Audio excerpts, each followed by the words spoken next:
And now let me ask you a question. How far would you go for your money? Your monthly salary, a loan that you gave someone, or your hard-earned savings in the bank? To what extremes would you go to secure this money?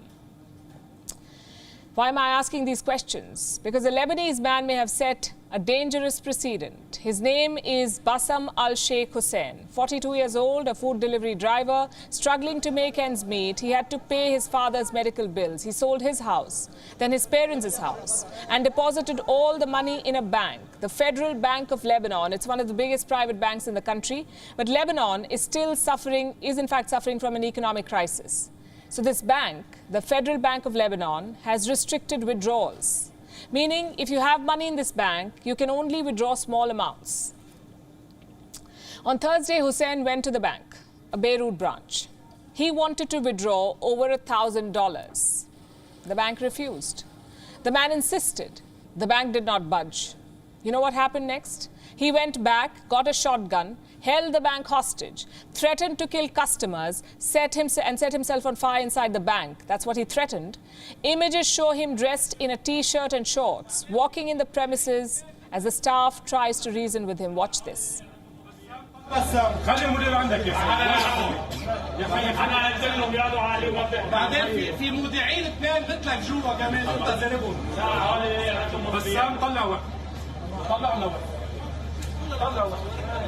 بدك تروح تجيب المصاري ما في حدا غير من هيدا الفرقه ليجيب المصاري. The hostage crisis went on for hours. As the news spread, hundreds of people gathered outside. There were also policemen, soldiers, intel officials, first aid providers. And what happened next was even more surprising. The people gathered outside began cheering for the hostage taker. They began praising him for doing what they could not. Listen to this.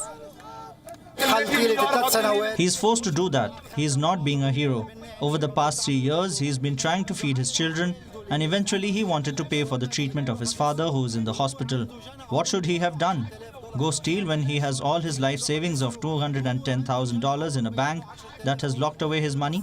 He will do this, and he will do more than this. Also present in the crowd was the man's family. They hailed him as a hero. They called his intentions noble. 10 days ago, I paid over $5,000 at the hospital for my father's treatment.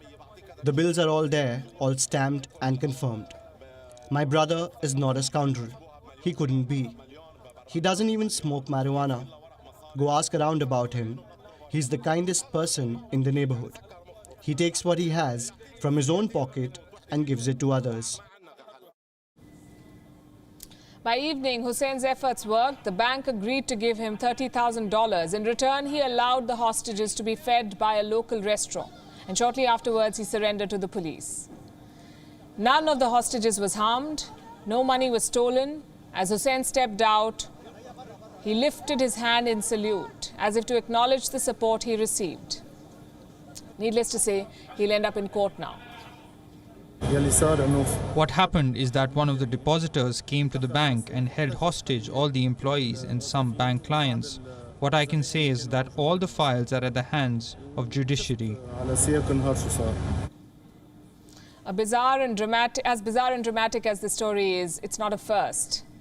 This is the second such case in Lebanon this year. In the month of January, another angry depositor tried something similar. He doused customers with fuel, demanding his life savings. And he got what he wanted.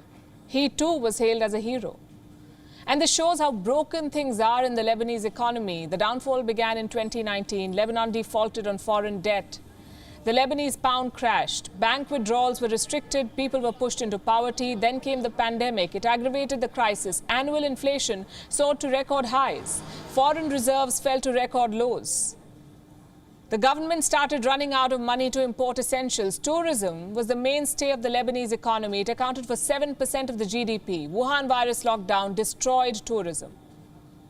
The 2020 Beirut blasts made things even worse. You may remember these images. On the 4th of August 2020, a large amount of ammonium nitrate exploded at the port of Beirut. More than 200 people died. An estimated 300,000 became homeless.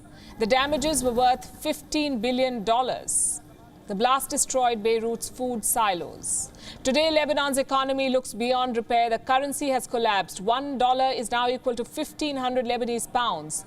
Government debt stands at 165% of the country's GDP. Only $11 billion are left in foreign reserves, and with banks paralyzed, people have been locked out of their accounts.